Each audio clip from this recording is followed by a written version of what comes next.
새해를 예고하신 이유라는 제목의 말씀을 전하겠습니다. 하나님께서 천지 만물을 창조하실 때 해와 달을 만드시고 많은 광명체를 만드시고 지구를 만드셨습니다. 땅과 하늘을 하나님이 펼치신 그 행동을 우리는 창조하셨다 그렇게 말합니다. 그런데 창조는 거기서 끝나는 것이 아니고 하나님이 역사를 운영하시는 모든 계획과 성취하심을 그것도 창조하시는 것이다 그렇게 말할 수 있습니다. 옛것의 단순한 반복이 아니라 새로운 일들을 계속 이루어 가시는 것이 하나님의 창조의 손길이라고 성경은 기록하고 있습니다. 7절에 이 일들은 지금 창조된 것이요 옛것이 아니라 했고 6절 이제부터 내가 새 일 곧 내가 알지 못하던 은비한 일을 내게 듣게 하겠다. 새 일을 하시겠다 그렇게 말씀하셨죠.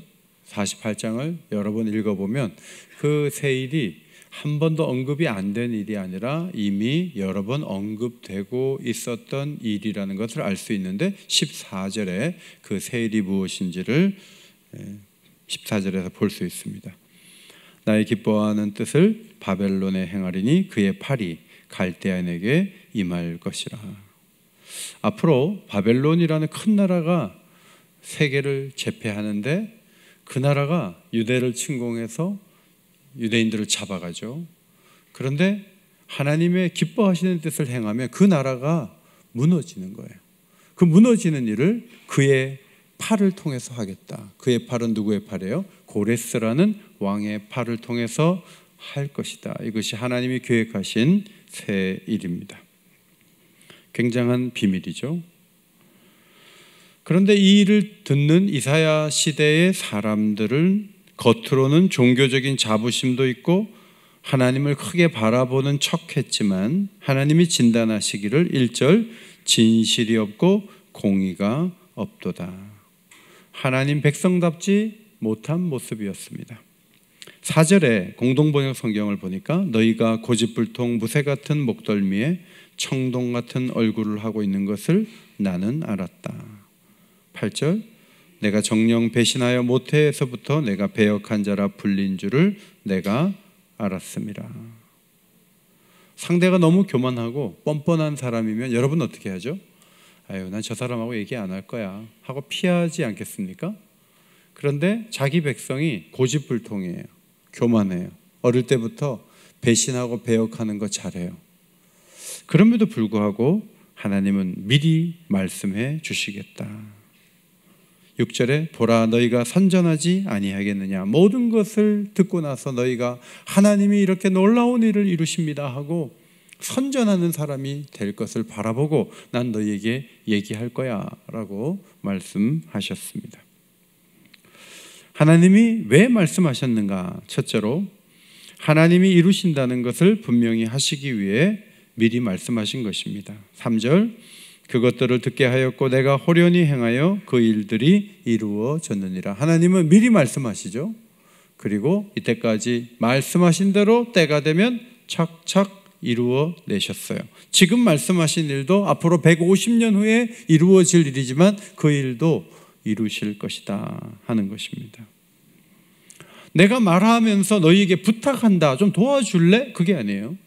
도와주려고 그래도 이사야 시대 사람들 다 죽어요. 150년 후의 일을 무슨 도움을 받겠어요? 하나님이 하신다는 거예요. 내가 하는 것을 좀 바라보고 믿으라고 하시는 것입니다. 아브라함에게 여호와의 사자가 말했죠. 내년 이맘때 내 아내 사라에게 아들이 있으리라 하시니 사라가 그 뒤 장막문에서 들었더라. 사라가 속으로 웃고 이르되 내가 노쇠하였고 내 주인도 늙었으니 내게 무슨 즐거움이 있으리요. 사라가 웃었어요. 경수가 끊어졌는데 나이가 내년이면 90이 되는데 무슨 애를 낳느냐. 그런 일은 없다. 여호와께 능하지 못한 일이 있겠느냐? 책망하시죠. 그리고 1년이 지난 다음에 어떻게 되죠? 아브라함이 말씀대로 아들을 안게 되는 거예요. 그런데 석장 앞으로 가서 창세기 15장에 보면 아브라함이 깊은 잠이 들었을 때 이런 약속을 하셨어요. 너는 반드시 알라. 내 자손이 이방에서 객이 되어 그들을 섬기겠고 그들은 400년 동안 내 자손을 괴롭히리니 그들이 섬기는 나라를 내가 징벌할지며 그 후에 내 자손이 큰 재물을 이끌고 나오리라. 자, 이번에는 내년이 아니고 400년 후에 될 일을 말씀하셨어요. 아브라함이 죽은 다음인데 못하러 얘기하죠? 어떻게 확인하죠? 그 얘기를 못하러 하십니까? 400년 후에 되든 말든 아브라함이 죽고 나서의 일인데 무엇하러 하나님이 400년 후의 이야기를 하십니까? 우리들의 그 짧은 소견은 이런 게 있어요. 오랜 시간이 지난 다음에, 특별히 내가 죽은 다음에 얘기는 할 필요가 없다. 그건 나하고 무슨 관계냐? 우리는 그런 약함을 갖고 있고 죄성을 갖고 있어요. 실용주의자라면 그렇게 말할 거예요. 그런데 하나님은 우리 말씀하실 때 네가 몇 년까지 사니까 그 안에 될 일만 얘기할게 하지 않으세요. 하나님은 오래전부터 자신이 할 말씀을 또렷하게 전하셨죠. 고레스라는 왕이 나타나서 유대인들을 돌아오게 해서 성전을 짓게 할 거야 라고 150년 전에 말씀하시고 150년 후에는 그 뜻을 이루셨어요. 라마에서 애곡하는 소리가 들릴 거야 라고 예레미야 선지자 통해서 말씀하신 후에 580여 년 후에 헤롯 왕 시대에 실제로 라마에서 애곡하는 소리가 들렸죠. 베들레헴에서 한 다스리는 자가 나올 거라고 미가서 5장 2절에 말씀하셨는데 그 말씀 그대로 700여 년 후에 베들레헴에서 예수님이 태어나셨어요. 나사렛 사람이라 칭함을 받는다. 이새 줄기에서 한 싹이 난다는 그 말씀을 통해서 나사렛이라는 명칭을 부여하는 거죠. 예수님께 700년 후에 이루어져요. 시편 16편에 영혼을 음부에 버리지 않는다. 다윗 자신에 대한 얘기 같았는데 그것이 바로 그리스도의 부활을 언급한 예언이다. 언제 이루어졌어요? 다윗으로부터 1000년 후에. 이사야나 미가 선지자나 예레미야나 다윗에게 성령의 감동으로 오랜 시간이 지난 후에 될 일을 말씀하시면 그 선지자에게, 그 시대 사람에게 의미가 없습니까? 아니요, 의미가 있어요. 의미가 없는 일이 아니에요. 하나님은 계속 말씀하시면서 무엇을 드러내려고 합니까? 나는 모든 시대의 하나님이다. 나는 모든 시대의 역사를 이끌어가는 주권자다. 이것을 선포하시며 믿으라고 하시는 거예요. 정필도 목사님께서 지난주 월요일 날 돌아가셔서 금요일 날 발인 예배가 있었는데 성가대가 찬양곡을 뭘 부르나 했더니 핸델의 메시아 44번 할렐루야 굉장하게 찬양을 했어요. 제가 야, 장례식 때 할렐루야를 부르냐 속으로 그랬어요. 유튜브로 보니까. 근데 그 가사 보니까 또 주가 길이 다스리시리 영원히, 왕의 왕 또 주의 주 영원히 할렐루야 할렐루야. 이 찬양이 발인 예배에 합당한 찬양이구나. 죽으면 다 끝나는가? 그렇지 않아요. 계속 왕의 왕 주의 주가 계속 다스리시는 거예요. 그러므로 하나님이 예언의 말씀을 주실 때 오늘 얘기하고 내일 이루어지고 그런 거는 점쟁이들이 하는 거예요. 하나님은 온 시대를 넘어서서 말씀하시고 그것을 하나하나 이루시는 왕 중에 왕이 되는 줄 믿습니다. 주의 또 주가 되는 분이 하나님이시다. 그것을 선포하시는 거예요. 3절에 호련히 행하여 그 일들이 이루어졌느니라. 히브리어 피트옴이라는 단어는 페타라는 단어에서 왔어요. 피트옴이라는 단어의 뜻, 호련이라는 뜻이 뭐예요? 눈 깜빡할 사이에 하나님이 이루신다는 거예요. 바벨론이 성을 몇 겹으로 쌓았다고요. 그런 성을 무너뜨리는 것은 우크라이나의 키우 무너뜨리는 것보다 더 어려운 거예요. 그런데 여러분 아세요? 페르시아가 바벨론을 무너뜨릴 때 딱 하루 걸렸어요. 하루 저녁에 그 바벨론이 무너졌어요. 하나님이 호련히 행하시니까 몇 달씩 끌지 않았어요. 딱 하룻밤에 끝나버렸어요. 하나님이 계획하시고 호련히 이루시려고 하면 그대로 되는 것이 하나님의 능력이다 하는 거죠. 시편 73편의 기자는 하나님을 비웃고 아무 고난도 재앙도 없이 너무나 잘 살고 죽을 때도 그냥 잘 죽는 거예요. 조용히 고통 없이 죽는 거예요. 그런데 하나님을 믿는 사람은 너무 고통이 많고 매일마다 징벌을 당하듯이 너무 어려워요.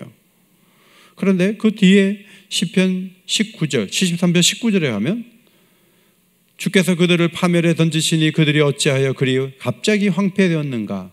놀랄 정도로 그들은 전멸하였나이다. 이렇게 고백해요. 갑자기 그 악인이 다 전멸했다는 거예요. 저는 이 19절을 보면서 현장을 본 것인가 기대한 것인가. 17절을 보면 이것은 현장을 본 게 아니에요.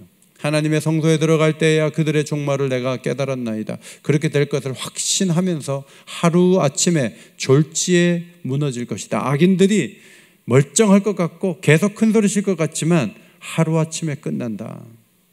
그것을 확신 있게 전한 것이죠. 이사야 시대 사람들도 바벨론에 잡혀갈 것이지만 그 강대한 바벨론이 하루아침에 하나님의 계획에 따라서 하나님이 기뻐하시는 고레스에 의해서 하루아침에 끝날 것을 바라보고 그때 그들이 돌아올 것을 소망을 가지고 바라보라고 이 말씀을 미리 기록해 놓은 거죠. 이어령 전 장관께서 마지막 시를 남겼어요. 헌팅턴 비치에 가면 내가 살던 집이 있을까? 내가 돌아와 차고 문을 열던 소리를 들을 수 있을까? 내가 운전하며 달리던 가로수길이 거기 있을까? 내가 없어도 바다로 내려가던 하얀 언덕길이 거기 있을까?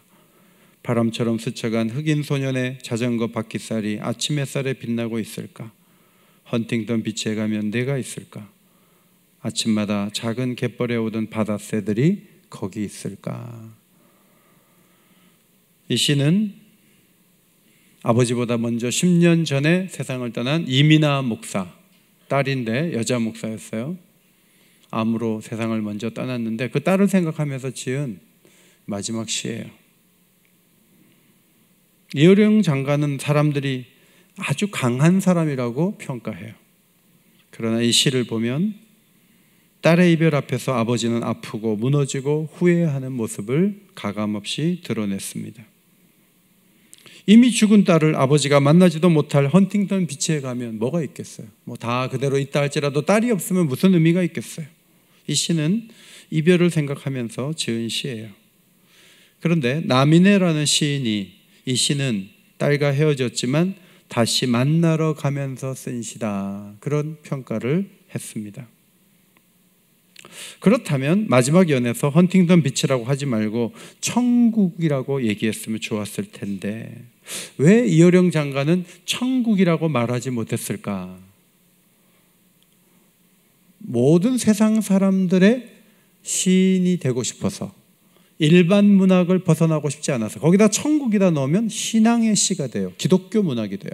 기독교 문학을 하고 싶지는 않았던 것 같아요. 포로로 잡혀가요. 성이 무너져요. 어떤 사람은 죽어요. 어떤 사람은 너무나 큰 고통 속에 머물러요. 모든 풍경이, 예루살렘 풍경이 다 바뀌어요. 그 이전 상황으로 되돌릴 수 있는 사람이 있을까요? 아무도 없어요. 그런데 하나님은 그 예루살렘을 회복시킬 거다라고 자신의 뜻을 밝히세요. 하나님은 이어령 장관처럼 예루살렘에 가면 거기 성전이 있을까? 이렇게 애매모호하게 적지 않아요. 돌아온다고 해요. 내 기뻐하는 자를 세워서 나는 한다! 라고 말씀해요. 여러분, 눈으로 확인하면 내 삶에서 내가 죽기 전까지 만질 수 있으면 내가 믿겠다. 그래서는 안 돼요. 우리가 죽어도 하나님은 일하실 것을 믿으시기 바랍니다. 우리가 세상을 떠나도 그분은 모든 시대의 하나님이시다. 이걸 받아들이고 그런 하나님을 신뢰하는 게 너무너무 중요해요. 다시는 사망이 없고 애통하는 것이나 곡하는 것이나 아픈 것이 다시 있지 아니하리니 처음 것들이 다 지나갔음이로라. 눈물 없는 세상이 온다라고 말씀하시면서 사도 요한에게 이렇게 말씀하셨죠. 이 말은 신실하고 참되니 기록하라. 기록이 뭐예요? 기록이 음성이에요. 음성. 하나님의 음성을 적어 놓은 거예요. 그러니까 성경책을 읽지만 한편으로는 듣고 있는 거예요. 정필도 목사님께서 전국 가셔서 금요일 날 발인 예배를 드리는 영상을 봤어요. 할렐루야 교회 김상복 원로 목사님께서 설교를 하셨어요. 예수를 믿는 사람도 안 믿는 사람도 이별 앞에서는 슬픈 건 마찬가지인데 신자의 슬픔은 다르다 하면서 이렇게 말씀하셨어요. 우리의 슬픔 속에는 평화가 있고, 우리의 슬픔 속에는 찬양이 있고, 우리의 슬픔 속에는 기대와 소망이 있습니다. 그 근거가 있다는 거예요. 사람이 죽으면 가족의 얘기가 들려오죠. 아들도 딸도 사위도 며느리도 아버지가 어떤 분인지 얘기하잖아요. 가까운 친지와 친구, 나에 대해서 내가 죽으면 얘기를 할 거 아니에요. 동역했던 목사들이 얘기를 할 거 아니에요. 유명한 분은 언론에서 말해요. 기독신문에서 말하고 국민일보에서 말해요. 이런 분이었다. 죽어서 무슨 소리가 들려오냐, 이게 매우 중요해요. 아무리 잘 먹고 잘 살고 출세했다 해도 돌아가신 다음에 손가락질 당하면 잘못 산 거예요.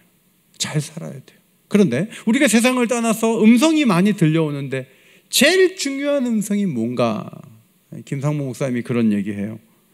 우리에게 가장 중요한 음성은 기록된 음성, 하나님 말씀이라는 거예요. 기록된 대로 가는 거예요. 주 안에서 죽는 자가 복되다 하셨으니 주 안에서 죽는 자는 복이 있을 줄 믿습니다. 그것이 하나님 말씀이기 때문에 그렇다 하는 거예요.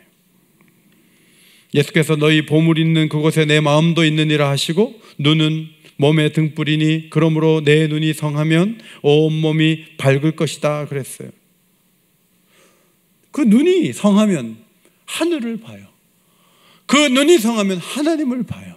자, 세상에 우크라이나가 침공을 당하고 코로나로 마스크를 쓰고 기가 막힌 일들이 벌어지는데 눈이 성하면 코로나만 보고 전쟁 난 것만 보는 게 아니고 눈이 성하면 하나님이 보이는 거예요. 하나님이 계시는구나. 하나님이 일을 끝내실 때는 하루아침에 끝내실 수 있지. 하나님이 역사하시고 하나님이 움직이시면 세상은 바뀔 수 있다. 이 믿음을 가지라고 하나님께서 미리 선지자를 통해서 말씀해 주시는 거예요. 성도 여러분, 믿음을 가지시기를 바랍니다. 믿음을 가지셔야 돼요. 그죠? 내가 사는 오늘, 이번 한 주, 물론 중요해요. 하루하루가 모아져서 인생이 되는 거예요. 그러나 내가 죽고 나서도 하나님은 말씀대로 세상을 움직이실 거예요. 그걸 보고 사는 성도하고 그저 오늘 있고 내일 있고 거기에 급급한 성도하고는 다른 거예요. 하나님은 150년 후에 일어날 일이지만 들어봐라. 너희들이 눈으로 확인할 수 없는 일이지만 내가 얼마나 원대한 일을 이루고 진행하는지를 바라보면서 살아라. 그것이 내가 너희에게 줄 수 있는 선물이다 라고 말씀을 하셨어요. 두 번째로는 그 일이 벌어졌을 때 제대로 하나님이 하셨다고 인정하도록 하기 위해서 미리 말씀하신 거예요. 5절에 보면 내가 새긴 신상과 부어 만든 신상이 명령한 바라 말하지 못하게 하였느니라.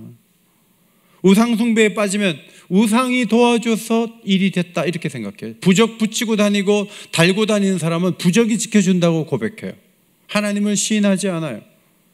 하나님께서 고레스 왕을 통해서 놀라운 일을 이루면 우상 숭배에 빠진 사람들은 자기가 섬기는 우상이 그렇게 했다고 말할 수 있다는 거예요. 그래서 미리 기록해가지고 하나님이 계획하고 하셨다는 걸 분명히 증거를 남기시겠다는 거죠. 세겜 사람들은 바알브릿 신전에서 바알을 섬겼어요. 바알브릿이란 말은 언약의 바알이란 뜻이에요. 바알이 약속을 지킨다. 비와 풍요의 신 바알이 우리를 도와줬다. 바알이 도와준다. 사사시대에 그러고 있었어요. 우상숭배자들은 모든 영광을 바알에게 돌려요. 우상에게 돌리는 거예요. 하나님은 미리 말씀하시면서 내가 했다, 새 일을 행한 건 나다 라고 주체를 자신으로 분명하게 하자고 말씀하시는 거예요. 7절 내가 이미 알았노라 못하게 하려 함이라. 조금 미리 예견이 맞으면 그건 내가 미리 알았다 그러면서 또 공로를 자기에게 돌려요. 그렇게 못하도록 하려고 미리 말씀하신다고 기록해 놓으셨어요. 요한복음 13장에 보면 지금부터 일이 일어나기 전에 미리 너희에게 일러두면 일이 일어날 때 내가 그인 줄 너희가 믿게 하려 함이로라. 일이 일어나기 전에 요 말씀을 하실 때 가룟 유다에 대한 말씀을 하신 거예요. 유다가 배신하죠. 그런데 제자가 배신한 것은 정말 통탄할 일이지만 예수님이 미리 말씀하신 대로 유다가 움직이더라고요. 자신의 죽음도 부활도 미리 말씀하시고 그대로 된 것을 우리는 보게 됩니다. 앞으로 세상은 어떻게 될까요? 보배로운 상품으로 치부하던 바벨론이 한 시간에 망하였도다라고 미리 기록해 놓으셨어요. 요한계시록에. 그래서 너무 사치하고 너무 많은 것을 누리며 살려고 하는 그런 세계는 결국 한 시간 안에 무너져요. 그걸 알아야 돼요. 어쩌다가 그렇게 되는 게 아니라 그렇게 말씀하셨기 때문에 그렇게 될 거예요. 마귀가 유황못에 던져지고 세세토록 괴로움을 받는 일들도 기록해 놨기 때문에 그렇게 될 거예요. 예수님이 재림도 어느 날 그냥 갑자기 오고 싶어 오시는 게 아니에요. 내가 속히 오리라 말씀하셨으니까 오실 거예요. 마태복음 5장 18절 말씀 앞에 보시고 읽겠습니다. 시작.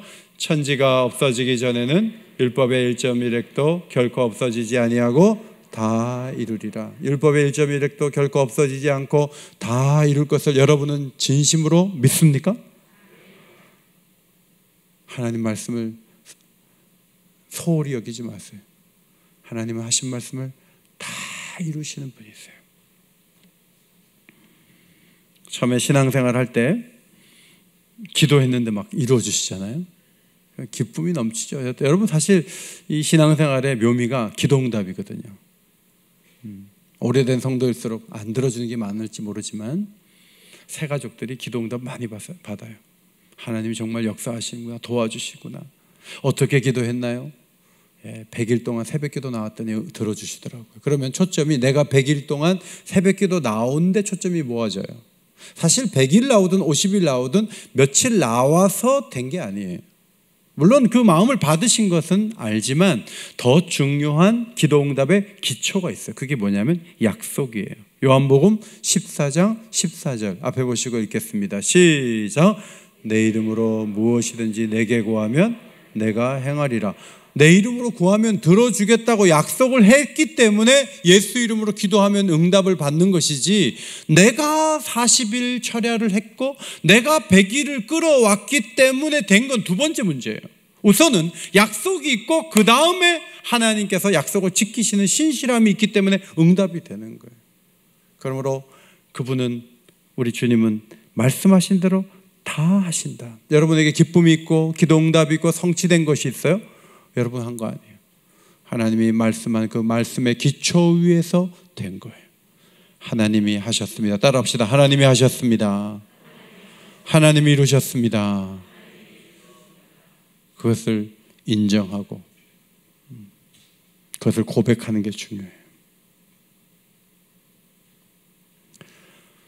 세 번째로, 힘겨워도 소망을 갖도록 하기 위해서, 내 영광을 위하여 내가 참고 너를 멸절하지 아니하리라.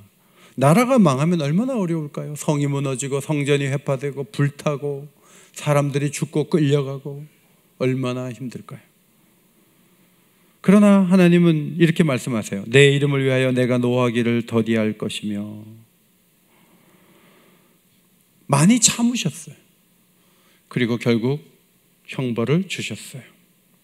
하나님 백성들 입장에서는 우리를 왜 지켜주지 않냐고 항의할지 모르지만 하나님은 죄의 형벌이 너희 죄보다는 가볍다라는 입장이셨습니다. 그런데 하나님께서 고난의 풀무불에서 은처럼 하지는 않겠다. 은이 960.5도에서 녹는데요, 은이 녹을 정도로 완전히 멸절해서 액체를 만들어 놓겠다, 그렇게는 하지 않는다. 고난을 받고 연단을 받으면 어느 시점에서는 불러내시겠다라고 말씀하시죠.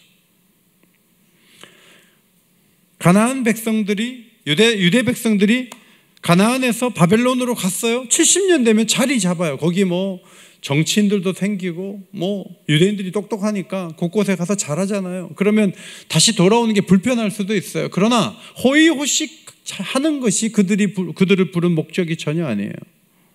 이 말씀들을 보면서 언젠가 포로 생활을 접고 자신의 고향으로 돌아가야 된다는 것을 바라봐야 돼요. 하나님이 참고 그들이 멸절되지는 않도록 하시겠다는 그 약속을 이루실 그날을 바라보고 예루살렘으로 돌아올 날을 꿈꾸라고 이 말씀을 미리 기록해 놓으신 거죠.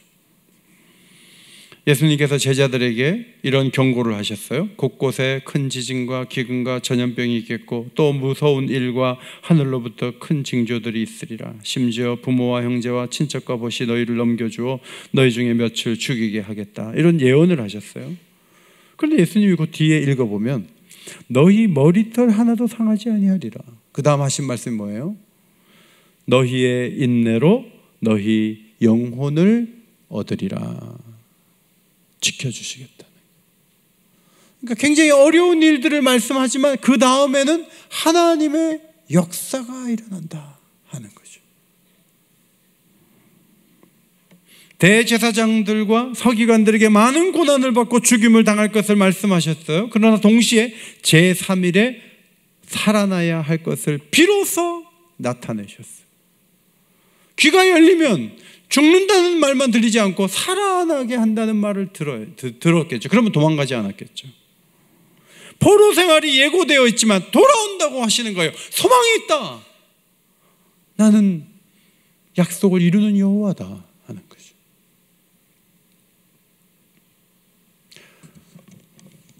돌아가신 정필도 목사님이 신학교를 졸업하니까 담임 목사로 오라는 교회가 5교회였어요. 기도하는데 하나님이 부산에 개척하라는 거죠. 부산에서 사람이 왔어요. 개척하자고. 그래서 그분이 이렇게 기도했대요. 부산에 개척을 해서 밑에서부터 밀고 올라가겠다고. 뭐 수영노기가 뭐 대단해가지고 뭐 서울까지 언제 밀고 올라와요? 덕도 없죠. 부산도 아직 복음화율이 뭐 10%도 안 될 텐데. 목사님이 가시긴 했지만 뭐 그렇게 목사님이 크게 막 큰 소리 치고 뭐 그렇게 해서 정말 됐습니까? 목사님 꿈만 컸지 뭐 되긴 뭐가 돼? 이렇게 말할 수 있는 사람들도 있을 거예요. 근데 그분이 개척했을 때 밑에서부터 밀고 올라가겠다는 그 꿈, 하나님이 주신 어떤 약속, 그러면서 평생 기도했는데 제가 어제 거기 주소록을 이렇게 보니까 서울과 경기 지역에만 수영로교에서 훈련받고 담임 목사로 부임한 사람이 41명이에요. 전국적으로는 100명도 훨씬 넘고요. 밀고 올라가겠다는데 교회가 밀고 올라온 게 아니고 훈련받은 사람들이 올라가서 기도하고 말씀 받고 교회를 섬기고. 성도 여러분, 어렵고 힘든 일이 있어요. 그러나 믿음으로 서서 고백하고 받았던 말씀대로 걸어가면 그 말씀을 그대로 다 이루어 주실 줄 믿습니다. 하나님이 하시는 거예요. 새 일은 하나님이 주도하시는 일을 의미해요. 새 일을 미리 말씀하신 이유 3가지를 다시 정리해요. 첫째로 너희가 아니라 여호와 내가 한다. 그걸 드러내시려고. 2번째, 우상이 아니라 여호와께서 행하셨다는 것을 고백하라고. 우리가 잘해서 한 게 아니고 하나님이 하셨구나. 그 예언의 말씀을 보면서 예언대로 됐다면 하나님이 계획하신 대로 된 거잖아요. 하나님이 하셨다라고 고백해야 돼요. 기도응답 받았어요? 내가 이렇게 기도했다. 그 말하기 전에 하나님이 하셨다. 하나님이 복 주셨다. 3번째, 아무리 큰 절망이 와도 어둠이 와도 하나님은 멸절시키지 않아요. 자기 백성을 가지고 뭔가를 하시는 분이에요. 소망이 있다. 그것을 항상 기억해야 할 것입니다. 믿음과 담대함으로 하나님 원하시는 길을 걸어가는 주의 백성들 되시기를 예수의 이름으로 축원합니다. 하나님 고맙습니다. 먼저 말씀하시고 새 일을 행하시는 하나님을 바라봅니다. 큰 믿음을 주셔서 하나님 말씀하신 것을 기대하고 확신 가운데 걸어가는 주의 백성들이 다 되게 하여 주옵소서. 믿음의 능력으로, 성령의 능력으로 승리하는 주의 백성들 되도록 우리 모두를 붙잡아 주옵소서. 예수님의 이름으로 기도하옵나이다. 아멘.